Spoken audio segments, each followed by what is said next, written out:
Bernini then had one of his servants go and slash Costanza's face with a razor. What's going on, guys? Welcome to today's video. My name is Brandon and this is Omad Art. In today's video I'll be talking about Baroque artist Gian Lorenzo Bernini.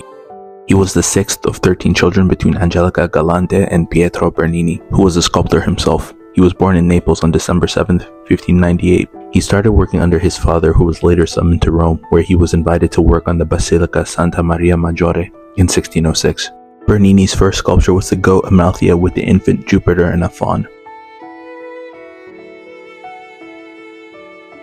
Cardinal Scipione Borghese's attention was caught by Bernini's artwork, and he was later recommended to Pope Paul V, which turned into him being contracted by 5 other popes. In 1617, he sculpted the Martyrdom of St. Lawrence.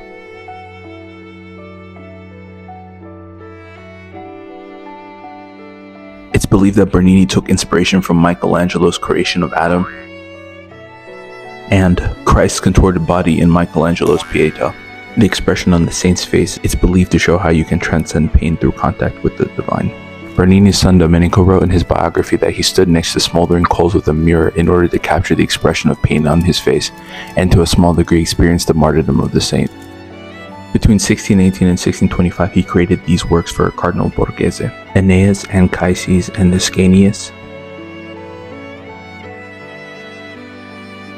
The Rape of Proserpina,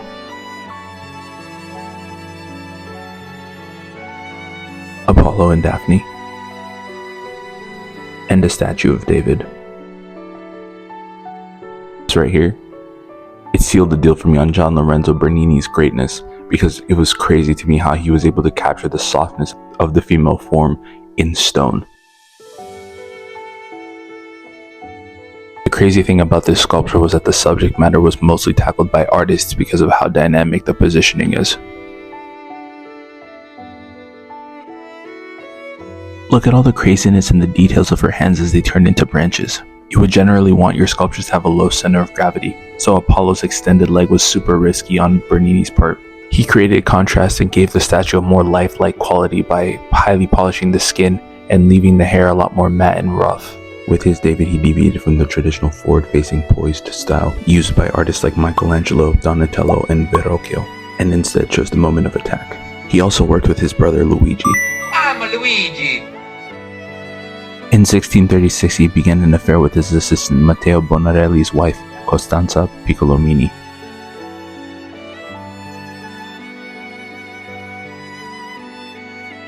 This bust was purely made due to his affection for Costanza. Busts had only been used as funerary pieces prior to this. Bernini believed that you could make a bust more lifelike when you capture the moment just before they spoke. Things seemed to be going well and their affair lasted until 1638 when he found out she was cheating on him with his brother Luigi. You would hope that Costanza, being a married woman having an affair with 2 brothers, he would truly understand that she's for the cobblestones, take the L, and get back to work and move on with his life. He didn't. His first order of business was to beat the living shit out of Luigi. He used a crowbar initially and then took out his sword to finish him off. He only managed to survive because he sought refuge in the church of Santa Maria Maggiore. Bernini then had one of his servants go and slash Costanza's face with a razor. This was a traditional punishment for a woman who offended a man's honor. Interesting, so bro took another man's wife and he was worried about his honor being offended? Make that make sense. Costanza was imprisoned for a year for her adultery. Luigi and the servant that slashed Costanza's face were both exiled from Rome. Bernini didn't get into any serious trouble because of his connection to the Pope. He just had to pay a fine and he was forced into marriage. He and his wife went on to have 11 children, and Matteo, like a cuck, took Costanza back. Between 1647 and 1652, he worked on the Ecstasy of St. Teresa, which is based on a profound experience she had with the divine. The statue has caused a lot of controversy due to the somewhat sexual expression on the saint's face. Bernini used her writings about her revelation as inspiration for the sculpture. Their names they never tell me, but I see very well that there is in heaven so great a difference between one angel and another, and between these and the others, that I cannot explain it. I saw in his hand a long spear of gold, and at the iron's point there seemed to be a little fire. He appeared to me at times to be thrusting it at times into my heart and to pierce my very entrails.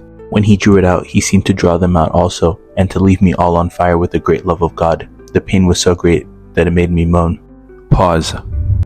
And yet so surpassing was the sweetness of this excessive pain that I could not wish to be rid of it. The soul is satisfied now with nothing less than God. The pain is not bodily but spiritual. The body has its share in it, even a large one. It's a caressing of love so sweet which now takes place between the soul and God, that I pray God of his goodness to make him experience it who may think I'm lying. He also worked on a similar sculpture known as the Ecstasy of Ludovica Albertoni. Bernini spent a brief period in France but didn't gain much traction due to his open distaste of French culture and art. His only artworks from that period were an equestrian statue of King Louis XIV and a bust of him as well. He was also named head architect of St. Peter's Basilica and superintendent of public works in Rome, and stayed so for 51 years, until his death. Some of his public works include the design for the plaza at St. Peter's Basilica, the Triton Fountain, and the Fountain of Four Rivers. Bernini designed set stages for plays and also acted in his own. He also conducted orchestras, which was a new art form at the time. Bernini's final sculpture was a bust of Christ, known as Salvator Mundi.